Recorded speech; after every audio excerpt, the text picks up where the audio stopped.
Queridos amigos, irmãos e irmãs em Cristo, é o nosso Caminhando Juntos que está de volta para a nossa reflexão semanal e estamos vivendo um período muito especial, período em que o cristianismo está celebrando os 506 anos da Reforma Luterana.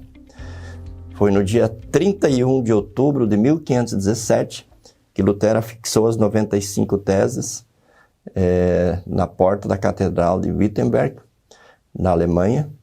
E, portanto, nesse dia 31 de outubro de 2023, estamos celebrando 506 anos da Reforma. Reforma conhecida como Reforma Protestante, Reforma Luterana, porque foi promovida por Martinho Lutero. E nós colocamos como tema, nesta nossa reflexão dessa semana, juntos usufruindo e compartilhando as bênçãos da Reforma. Juntos usufruindo e compartilhando as bênçãos da Reforma Luterana. Que bênçãos seriam estas? Talvez para nós podermos dizer que bênçãos que nós usufruímos e podemos compartilhar, nós precisamos entender o que é a Reforma Luterana. Quero fundamentar essa reflexão em alguns versículos bíblicos extraídos aqui de Romanos capítulo 3. A Bíblia que eu tenho aqui em minhas mãos é a versão nova tradução na linguagem de hoje. Que fica mais fácil da gente compreender essas palavras de Deus escritas através do apóstolo Paulo. Aqui em Romanos 3, 22, nós lemos: Deus aceita as pessoas por meio da fé que elas têm em Jesus Cristo. É muito claro, vou repetir. Deus aceita as pessoas por meio da fé que elas têm em Jesus Cristo. Aí nos versículos 24, 25 e 26 está escrito: Mas Deus, pela sua graça e sem exigir nada, Deus aceita por meio de Cristo Jesus que o salva. Mas pela sua graça e sem exigir nada, Deus aceita todos, melhor dizendo, por meio de Cristo Jesus que o salva. E aí continua dizendo: Deus ofereceu Cristo como sacrifício para que pela sua morte na cruz, Cristo se tornasse o meio de as pessoas receberem o perdão dos seus pecados pela fé nele. E aí nós temos outros textos, por exemplo, Efésios, que diz: pela graça sois salvos mediante a fé, não de obras para que ninguém se glorie. Então nós poderíamos acrescentar a esses textos que eu acabei de ler, muitos outros textos bíblicos que mostram essa verdade. Deus aceita as pessoas por meio da fé que elas têm em Jesus Cristo. Então, tendo esses versículos aqui como fundamento, como base para a nossa reflexão, vamos pensar um pouquinho o que é a Reforma Luterana. Essa festa que nós estamos celebrando neste final de outubro, começo de novembro, quando nós lembramos de forma especial, no dia 31 de outubro, a Reforma Luterana. Talvez alguns pensam que a Reforma Luterana seja um movimento, alguns associam a Reforma Luterana a uma guerra, a um protesto, tanto é que os evangélicos, de modo geral, são chamados de protestantes. E muitas vezes se relaciona a Reforma Luterana a uma ação humana. Inclusive, muitos relacionam assim firmemente a Reforma Luterana a uma pessoa chamada Martinho Lutero. Mas se nós analisarmos mais a fundo, mais atentamente, nós vamos ver que a Reforma Luterana não é uma guerra, não é um movimento, não é um protesto, não é uma ação humana, mas é uma ação divina. Porque é uma ação promovida, realizada e concretizada pelo próprio Deus. Vamos pensar um pouquinho no personagem Martinho Lutero, aquele homem que nasceu em 1483, que nasceu num tempo muito difícil, foi o período em que começaram as grandes navegações. Só nós pensar um pouquinho, nós vamos lembrar que em 1500 o Brasil foi descoberto. Foi o período em que a Espanha e Portugal faziam grandes viagens, grandes navegações, especialmente com o propósito de chegar até as Índias. Foi o período em que o Brasil foi descoberto. E naquele período surgiu uma doença muito grave, uma pandemia de proporções assim inimagináveis para nós em nossos tempos, que vitimou em algumas partes da Europa 2/3 da população. As pessoas naquela época morriam muito rapidamente. Vinham notícias de morte de vilarejos inteiros, de cidades inteiras. E então a ideia da morte era muito presente, muito forte na vida das pessoas. Martinho Lutero, que nasceu nesse período, que durante a sua infância, sua adolescência, sofreu toda essa pressão, ele tinha muito medo da morte. Ele tinha muito medo de morrer e mais, ele tinha medo de comparecer perante o tribunal de Deus e ser desqualificado, de ser condenado à morte eterna, à condenação eterna. E Lutero tinha aprendido que para satisfazer a justiça de Deus, para agradar a Deus, ele tinha que realizar boas obras, ele tinha que realizar boas ações. E por isso, então, contrariando a vontade do seu pai, ele ingressa num mosteiro.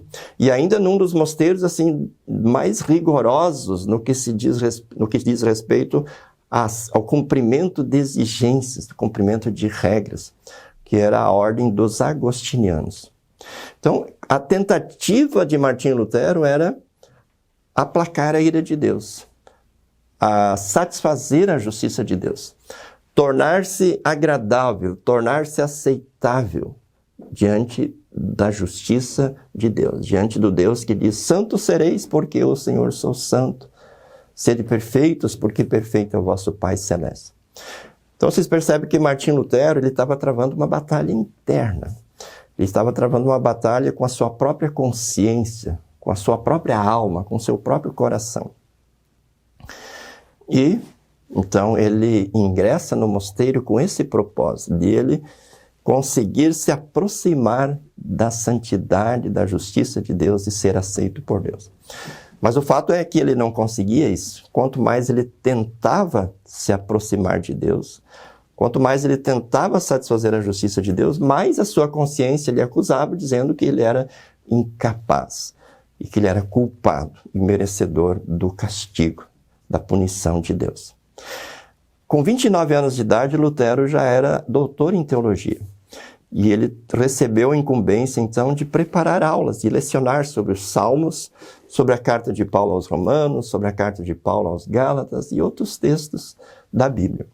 E à medida em que ele foi estudando a palavra de Deus, em que ele foi compreendendo pela iluminação do Santo Espírito a vontade de Deus, ele foi entendendo que a justiça que Deus exige, o ser humano não é capaz de alcançar, não é capaz de realizar. E ele descobriu, então, pelas Escrituras, que alguém fez isso em lugar do ser humano. Ele descobriu que alguém cumpriu a santa lei de Deus de forma perfeita e alguém satisfez a justiça de Deus oferecendo o sacrifício perfeito, oferecendo a si mesmo para ser sacrificado, morto na cruz do Calvário. Lutero compreendeu a partir das Escrituras Sagradas que Jesus Cristo, o Verbo que se fez carne, o verdadeiro Deus que se tornou humano no ventre de Maria e veio morar conosco e obedeceu à lei de Deus e morreu na cruz do Calvário e ressuscitou ao terceiro dia, ele satisfez a justiça de Deus. Ele fez o sacrifício que agrada a Deus de forma perfeita. E Lutero descobriu também que à medida em que o ser humano crê em Jesus e na obra que ele realizou, aquilo que foi realizado por Jesus no passado, por todos, se torna daquele que crê, se torna, faz parte da vida daquele que crê. Portanto, se Jesus satisfez a justiça de Deus, se Jesus conquistou o perdão, se Jesus conquistou a salvação, aquele que crê está justificado diante de Deus, porque a justiça de Cristo passa a ser a justiça do pecador que crê. O perdão que Jesus conquistou é dado ao pecador que crê. A reconciliação que Jesus reconquistou é dada ao pecador que crê. A vida eterna que Jesus conquistou é dada ao pecador que crê. Isso Lutero entendeu de uma forma muito especial, especialmente em Romanos 1,17, onde está escrito: o justo viverá por fé. E também de forma muito clara aqui no capítulo 3, nesses versículos que eu li para vocês há alguns minutos atrás. Então vocês percebem que a reforma não foi algo que aconteceu fora de Lutero. Não é algo que aconteceu externamente à vida de Lutero, mas é algo que aconteceu dentro de Lutero. Algo que aconteceu no coração dele, na alma dele. Ele entendeu que ele podia parar de lutar desesperadamente como ele estava lutando, porque alguém já tinha lutado por ele. Alguém já tinha vencido por ele. E alguém lhe dava a vitória.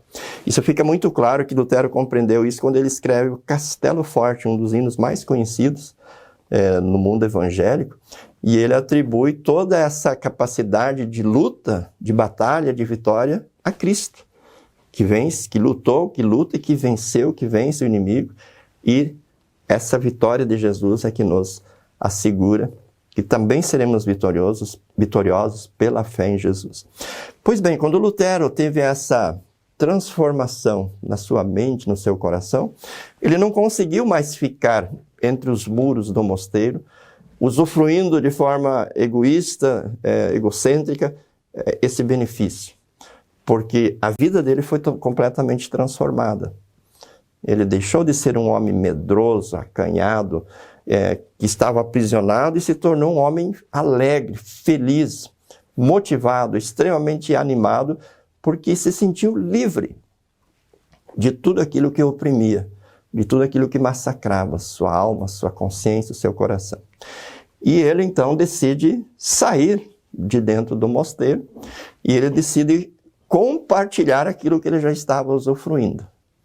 A paz, a tranquilidade, a esperança, a felicidade, todas as coisas boas que ele recebeu ao compreender a justiça de Deus em Cristo Jesus, ele queria compartilhar com as pessoas. Por isso que ele afixou as 95 teses na porta da igreja, da catedral, em 31 de outubro de 1517. Por isso ele escreveu o Catecismo Menor, Catecismo Maior. Ele fez a tradução da Bíblia para a língua do povo e escreveu muitas e muitas obras, sermões, estudos, cartas, enfim. As obras de Lutero são muito grandes porque ele queria de todas as formas compartilhar com os outros aquilo que ele tinha recebido. E à medida em que as pessoas iam recebendo essa mensagem, elas também passavam a receber esses benefícios. Elas também tinham o seu coração, a sua mente, a sua alma transformados. Também passaram a receber a paz, a tranquilidade, o sossego, o alento que essa mensagem traz. E as pessoas foram compartilhando isso no seu tempo, de tal forma que em pouco tempo grande parte da Europa se tornou luterana. E à medida em que o tempo foi passando, essa mensagem veio chegando para a América e chegou até nós, chegou até mim, até você. Nós que agora estamos há 506 anos do início da Reforma Luterana.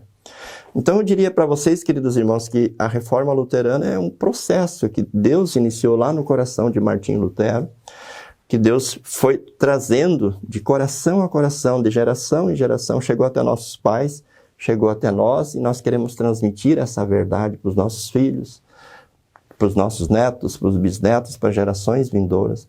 E queremos transmitir também para as pessoas do nosso tempo, que não receberam essa mensagem, talvez dos pais, dos avós, como nós tivemos o privilégio de receber. Portanto, usufruir as bênçãos da reforma é usufruir aquilo que Jesus conquistou. É usufruir do perdão, da salvação, usufruir da certeza de que Deus nos aceita assim como somos e estamos, porque Deus não nos aceita por causa das nossas obras, mas Deus nos aceita por causa da obra de Cristo pelo que Cristo fez por nós. Usufruir das bênçãos da reforma é viver em paz e, inclusive, morrer em paz, tendo a certeza de que, quando terminarem os nossos dias aqui, seremos recebidos, seremos aceitos nos céus, apesar dos nossos pecados, porque Jesus conquistou o perdão, Jesus conquistou a salvação. Seremos recebidos apesar da nossa imperfeição, porque Jesus foi perfeito na obra e continua perfeito. Ele realizou o sacrifício perfeito. Então, o que vai ser determinante para a nossa entrada no céu não é o que nós fazemos ou deixamos de fazer. É o que Jesus fez. E quando nós cremos em Jesus, aquilo que Jesus fez passa a ser nosso. E Deus nos declara filhos e herdeiros da vida eterna. Portanto, queridos irmãos, usufruir das bênçãos da reforma é isso. É você sentir e você ter em você essa certeza, essa segurança de que, apesar de você ser falho, apesar de você ser pecador, e você não ter controle sobre isso, porque você tem uma natureza corrompida, Deus, em Cristo Jesus, o justifica pela fé. E Deus, em Cristo Jesus, o ajuda nessa luta, né, a enfrentar as suas fraquezas, mas na certeza de que você vai cair, que você vai tropeçar, mas Deus vai estar pronto para recebê-lo quando você, arrependido, humilde, confiante, voltar aos braços do Pai, e você receberá o perdão e o aconchego, o alento do Pai, que vai continuar conduzindo você para junto de si no céu.